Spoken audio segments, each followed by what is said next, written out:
You mentioned ammonia there.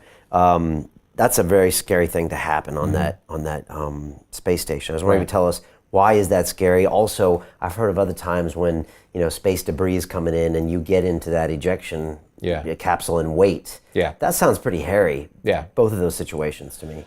Right. So the ammonia situation, the station has cautions, warnings, and emergencies. A caution is not that big a deal. When they happen, the crew doesn't even have to do anything. Usually the ground control can take care of it. Warnings, the crew has to take care of it.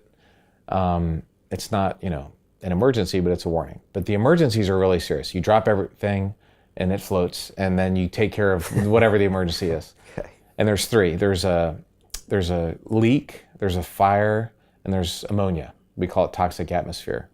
The fire alarms happen pretty often. In the Russian segment, the smoke detectors go off and they either set off a warning or an emergency. That's almost always a false alarm.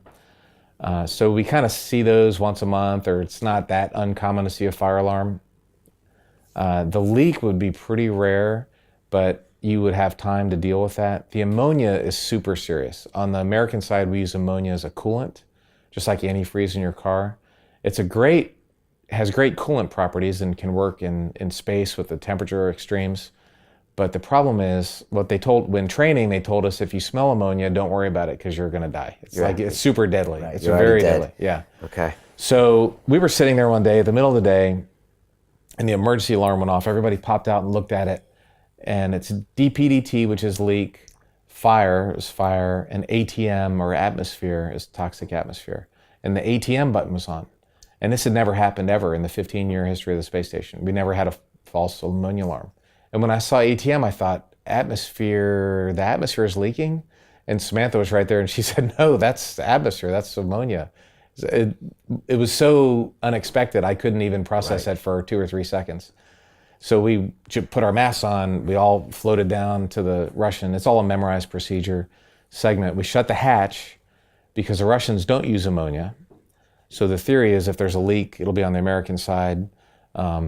You're supposed to take your clothes off because if you get ammonia on your clothes, it'll be deadly too. To your skin?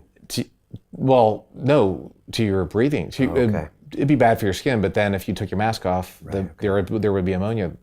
So you all get naked? So that day, we actually didn't. We probably should have, but we didn't because no one had, anyway, we just didn't. And then you shut another hatch and then you go through this procedure with this ammonia detector to see if there's leaks. So we go through this whole thing. About an hour later, Houston calls up and says that was a false alarm. It's like, usually they're false alarms, but this one was so unusual, we thought maybe it was real. They said it was a false alarm. But just in case, keep the mask on and go measure to make sure. So we opened the hatch, we went back, measured it, and it was no ammonia. So then we start cleaning up this mess that we had made. And then the Capcom called us and said, execute your ammonia procedures, this is real. Execute your ammonia procedures, this is a real ammonia leak. So at that point, I knew it was real. I knew there was a bunch of engineers and they were looking, there was like, is that real or not? I kind of knew that they had figured out that they're not going to call us unless it's real. So we went through the same thing. We put the mask on, float down the Russian segment, close the hatch, get the detectors out, and we spent the entire afternoon in the Russian segment. The Russian deputy prime minister called us, Dmitry Rogozin, and said, hey, our American colleagues, you can stay on our segment. We're going to work on this together. Right in the middle of that Crimea, Ukraine sanctions, international tension, we had the Russian top political leadership calling us and saying, America, we can work together. And we were sitting there looking at each other thinking, the space station is done, because if there had been an ammonia leak, the American segment would have died. And no one could have ever gone back into that segment. It's that toxic. You can't, you could have depressurized it and gotten rid of it, but then you can't go in there. Yeah. And then there's not enough air to fill it back up. And then if you did, there would still be ammonia there because it would have stuck to the wall. Right. And if you depressurize it, all the electronic gear would die because it's not designed to work in a vacuum. Okay. So we were really like... End of the space station. We thought we'd hang out on the Russian segment for a few weeks and then be done. Like that's what we thought. And then after hours and hours of sitting around waiting, we got a call from Houston, hey, just kidding, that was a false alarm. But just in case, keep your mask on and go measure, just make sure there's no ammonia. So we did that, and it was like being in an alien movie or something where there's this abandoned spaceship, things are floating around. It was really eerie going back into an abandoned ghost spaceship. Because you hadn't been there for a little while. No one had been there all day. Stuff was just floating around. But there was no ammonia. It turned out to be a computer problem.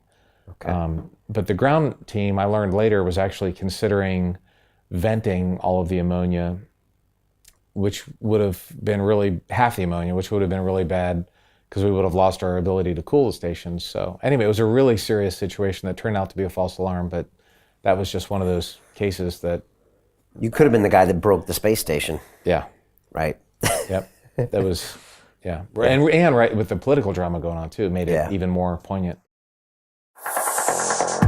Continue watching this fascinating conversation for free by clicking on the link below to visit our website, learn from the best minds in the world, and connect with a community of passionate people building the best versions of themselves. Just click on the link below, and I'll see you on the inside.